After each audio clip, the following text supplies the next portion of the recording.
তাহলে খেতে হবে প্রচুর খেতে হবে। আর আমি এমনিতে একটু খাবার প্রিয়, সাথে আমার ছেলেটাও। তো আজকেও তার বিকল্প না, আমরা চলে আসছি হোটেলের রাজবাড়ি হচ্ছে চট্টগ্রামে 2 নম্বর গেটে। একদম রাজবাড়িটা হওয়ার পরপরেই কিন্তু আমরা মা ছেলে বাসায় রান্না করি না বললেই চলে, কয়দিন পরপরেই চলে যায় রাজবাড়িতে। আর আমরা এত ভালো লাগে ওখানের খাবারগুলা, ওগুলা বলার বাইরে।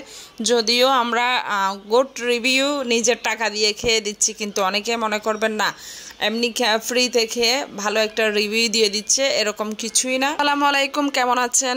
আমরা আলহামদুলিল্লাহ ভালো আছি। কে কোত্থেকে আমার ভিডিওটা দেখতেছেন অবশ্যই কমেন্ট করে জানাবেন, আর সাবস্ক্রাইব করে আমার চ্যানেলটা পাশে থাকবেন। ছেলে বসে বসে ভাবতেছি কি খাবো, আর রায়হানকে বারবারই জিজ্ঞেস করতেছি, কারণ সে খাবার নিয়ে অনেক সময় খেতে চায় না, অনেক সময় নষ্ট করে। তো এখন আমরা মেনুটা নিয়ে হচ্ছে দেখতেছি কি খাবো। আর খাবারের জন্য অর্ডার করে যখন একটু রেডি করতে করতে বসতে হয়, তখন একদম বোর ফিল করে রায়হান। আর ওর জন্য আমি একটা মেজবানি অর্ডার করে দিয়েছি, আর আমার জন্য ভর্তা, একটা বড় একটা চিংড়ি, আর কয়েক রকমের ভর্তার আইটেম। আমার বরাবরই কিন্তু ভর্তা ভালো লাগে, আর আমার ব্লগগুলো যারা দেখে, বিশেষ করে খাবারের ব্লগগুলো, আমি ভর্তা প্রিয় মানুষ। যে কোনো ভর্তা দিলে আমার একদম প্লেট পুছে খেয়ে শেষ করে দিই। গেলাম মা ছেলে খাওয়ার জন্য আমি এক গাদা ভর্তা নিয়ে নিচ্ছি। আর এখানে শুটকি ভর্তা ছিল, আর বেগুন ভর্তা ছিল, আলু ভর্তা ছিল, যদিও বেগুন ভর্তাটা আমি নিই নাই। আর আমার জন্য আলাদা করে একটা আবার পরে হচ্ছে গরুর মাংসও নিয়েছিলাম, ওটা আমি ভিডিও করতে ভুলে গেছি। যাই হোক, এখন রায়হান মেজবানি নিয়ে খাচ্ছে, আর আমি এইদিকে হচ্ছে কি ভর্তা দিয়ে খাচ্ছি। কারটা বেশি মজা হবে আপনারাই বলুন তো। ভর্তা প্রিয় মানুষগুলা কোথায় দেখতে চাই কমেন্টে, কে কে আমার মতো এরকম ভর্তা প্রিয়। আর শীতকাল মানেই তো ভর্তা ছাড়া কিছুই চলে না। তো যাই হোক, শুটকি ভর্তাগুলো অনেক মজা ছিল। আমি তার সাথে কিন্তু কাঁচামরিচ খাচ্ছি। আমি অনেক স্পাইসি খেতে পারি, ঝাল আমার পছন্দ। ঝাল খেলে আমার এনার্জি বেড়ে যায় শরীরে একদম। তো এখন কিন্তু আমি ভর্তা দিয়ে খেতে খেতে আমি চিংড়িটা রয়েই গেল।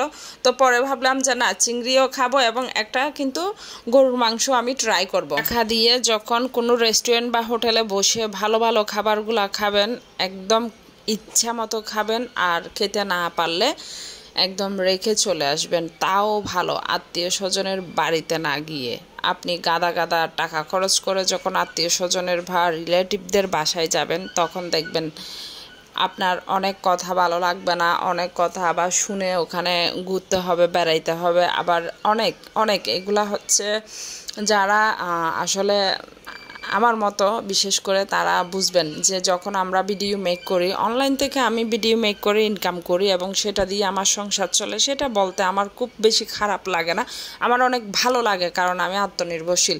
অনেকের কিন্তু চুলকানি হয়, বিশেষ করে আত্মীয় স্বজনরা, তারা মনে করে যে না, অনলাইনে কাজ করা বা অনলাইনে ভিডিও মেক করা মানে সে খারাপ হয়ে যাচ্ছে, সে অনেক একদম তার সাথে কথা বলা যাবে না, সে আসলে অনেক দূরত্ব বাড়াই দিবে।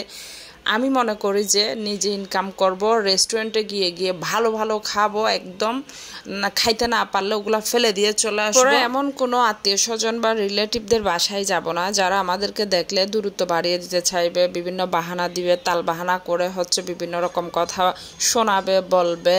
ওই যে আছে না, কোঁচা মারবে, তোমরা তো অনলাইনে ভিডিও বানাও। অনলাইনে ভিডিও আমি বানাই না, আমার মতো হাজারো নারীরা বানায়। আর আমি আমার জায়গা থেকে, আমার হাজব্যান্ড নাই, আমি আমার বাচ্চা মানুষ করার জন্য খারাপ কিছু না অনলাইনে জাস্ট ভিডিও মেক করি। অনেক ভালো ভালো ফ্যামিলির মানুষেরাই কিন্তু ভিডিও মেক করে এটাকে অনলাইন, এই যে অনলাইন সোশ্যাল মিডিয়াটাকে একটা ইনকামের, ডাইরেক্টলি উপার্জনের একটা জায়গা করে নিয়েছে।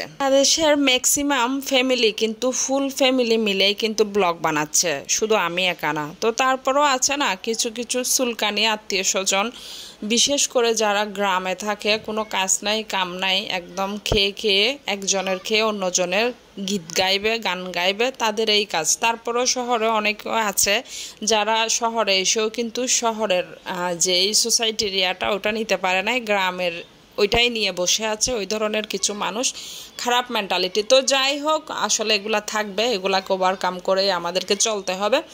আমি খেতে খেতে একদম হয়রানি হয়ে গেছি। হয়রানি কিন্তু আমার একদম পেট ফুরাই গেছে এরকম না, আমি আরও খেতে পারবো, কিন্তু ঝালে আমাকে এতটাই কি করে দিছে, হট করে দিছে, একদম আমি ঘেমে গেছি পুরাটা। আমি কাঁচামরিচ চাবাইছি অনেক, ওইখানের ভিতরে ভর্তা খাইছি, আমি পুরা শেষ বললেই চলে। রায়হান কিন্তু খেতে পারে নাই, অনেকগুলাই রেখে দিয়েছে। সে ছোট মানুষ, আসলেই খেতে পারে না। যাই যাই হোক তাকে বলতেছি আর কিছু খাবে কিনা, সে বলে যে এমনিতেই যেগুলো নিয়েছে ওগুলাই খেতে পারলাম না।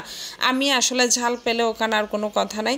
দেখেন নলার যে ঝোলগুলা দিছে বা ডালগুলা দিছে মেজবানি কিছুই খাই নাই, অথচ মানুষ এগুলা খাওয়ার জন্য কত পাগল। এরকম সব কিছুই দিই কিন্তু খেতে পারে না। ও কিন্তু আবার চিংড়ি খাচ্ছে, দেখেন আমার থেকে আবার চিংড়িও শেয়ার করেছে। সেই গরুর মাংস আর চিংড়ি, আমি পরবর্তীতে একটা গরুর মাংসও খেয়েছি, ওটা আমি ভিডিও করতে ভুলে গেছি। আসলে ক্যামেরাম্যান নাই, ক্যামেরাম্যান না থাকলে যাই হয় নিজের ভিডিওগুলো নিজেকেই করতে হয়। এদিকে আমি এগুলা করে দিলাম তাদেরকে, তারা এখানে একদম ক্লিন করে দিবে। আর ভর্তাও কিন্তু দেখেন অনেক রয়ে গেছে, আলু ভর্তা আর হচ্ছে শুটকি ভর্তা, কারণ আমি ঝালের জন্য আর নিতে পারি না। খাবারগুলা যখন অনেকজনে মিলে 4-5 জনে মিলে খাওয়া হয় তখন একদম ফিনিশ হয়ে যায়। আমরা মা ছেলে দুজনেই একদম খেতে পারি নাই বললে চলে, কারণ অনেক সময় দেখা যায় খাওয়ার সামনে থাকলে খেতে পারি না, আবার যখন খাবার খেতে যাই না বা সামনে থাকে না তখন মনে হয় যে না অনেকগুলা খাবো। আমি ঝাল খাওয়াতে কিন্তু খেতে পারি নাই, তারপরও আলহামদুলিল্লাহ খেয়েছি, পেট ফুরাই গেছে বললেই চলে। যাই হোক, এখন রায়হানকে বলতেছি তুমি কি খাবা। আমি খাওয়া দাওয়ার শেষে তো 1 কাপ চা আমার হতেই হবে, না হলে হবে না। আমি অনেক চা পাগল। কে কে আছেন চা পাগল দেখতে চাই। রায়হান খাবে মিক্স ফ্রুট, তাকে একটা মিক্স ফ্রুট তার জন্য অর্ডার করে দিলাম এবং চলে আসলো, সে মিক্স ফ্রুট নিয়ে বসে গেছে। আর আমি এইদিকে আমার চার জন্য অপেক্ষা করতেছি। আমার চা চলে আসলে আমিও চা খেতেই শুরু করব। চলে আসছে আমার চাও, আর রাজবাড়ির চা, কুটুমবাড়ির চা, এই দুইটা চা আমি অলওয়েজ টাইম কিন্তু পছন্দ করি, রাজবাড়ি আর কুটুমবাড়ি। এগুলা বলার বাইরে, কেন জানি না অন্য কারো ভালো লাগে কিনা, আমার কিন্তু পার্সোনালি অনেক পছন্দ রাজবাড়ি আর কুটুমবাড়ি। চাইলে ট্রাই করতে পারেন। তো ভিডিওটা আর বড় করলাম না, আজকের মতো এখানেই শেষ করলাম। আল্লাহ হাফেজ।